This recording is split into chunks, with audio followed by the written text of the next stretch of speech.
All right, friends, let's talk about chemo and constipation.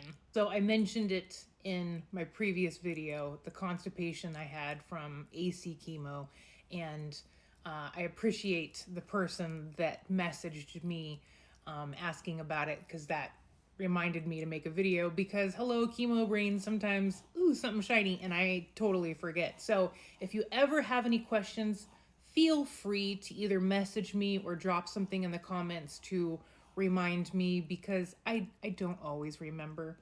With that said, during my 4 rounds of AC, your girl was constipated.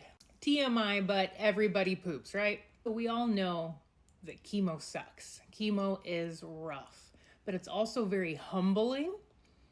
There's things that we as people take for granted until you go through chemo, like pooping or nose hairs. You don't realize how much you take them for granted until they're gone, or you can't get rid of it, as we're talking about here. So I have a little notebook that I used as my chemo journal. What I would do was I would write the date, the cycle, and what day in the cycle it was, and this helped me get it out, and also helped me track my symptoms and side effects and how I felt, because let's be real, some of those chemo days are a blur. And so it was nice, especially in the beginning, being able to flip back as I approached the next chemo day to remind myself of what was coming up and how I could better alleviate some of those side effects. As I started chemo in January and it's now December 1st, I wanted to refresh myself before I made this video, and I had to giggle at this and I wanted to share. So I started chemo January 5th,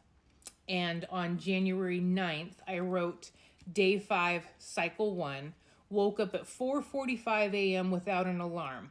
Anxiety? Routine? Who knows? Feeling fine though. I pooed last night. Yay! The things you take for granted, right? Skipped nausea and Claritin last night. No pain, no nausea. Had a mild headache this morning, but it went away on its own. Sugar was 150, high, but better. So, yeah. When I was on AC, it caused me to be constipated.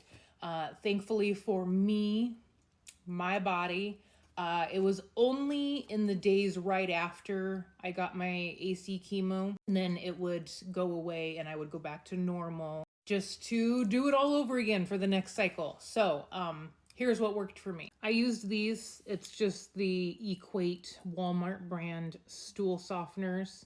I've seen a lot of people in the cancer groups use Miralax.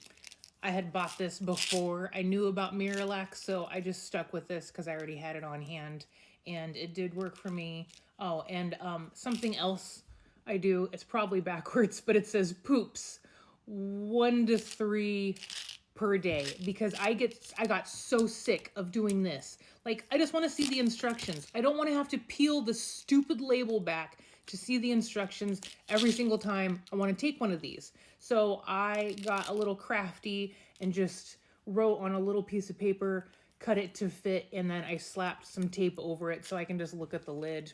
You could also do it on the side, but the reason I do it on the lid is because, so next to where I sit at the table, I have a file cabinet, and it has this small top drawer, and this is where I keep all of my daily meds, as it's in a drawer. Instead of having to constantly pick up these stupid medicine bottles, I just labeled the top.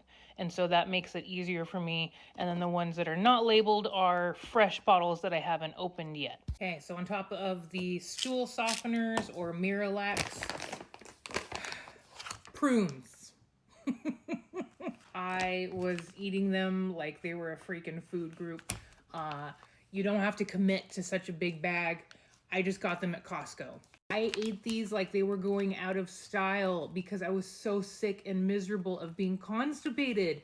So drink extra water and not soda and stuff. I mean, enjoy your soda if you're a soda person, but drink it in moderation because it's actually drying you out. Try to get more water into your system if you are not a fan of water or chemo changes your taste buds. try something like the liquid IV packets, or Gatorade, or Propel, or Powerade. Those are also good at replacing your electrolytes and your vitamins. And so I used a lot of those, especially the day before chemo. I would just pop some into a water bottle and drink that. But yeah, extra water, stool softeners, and prunes. Another thing is squatty potties. We have one in the kids' bathroom because my husband and I, our toilet is shorter, so we don't have issues going generally. And our kids' bathroom, we have a squatty potty, and they love it. And so when I would feel like I could go, I would take their squatty potty into my bathroom and I would try. Like every chance I got, if you think you can, just go in there and sit and try, but don't push too hard because that causes hemorrhoids and that's not fun.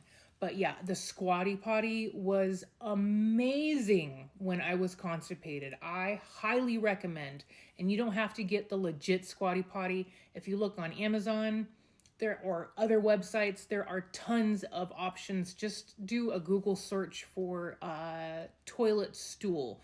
They come in short ones, tall ones, wood ones, plastic ones, foldable ones, a whole variety. Something to keep in mind with the squatty potties is how tall or short you are and how tall or short your toilet is, because they come in different heights.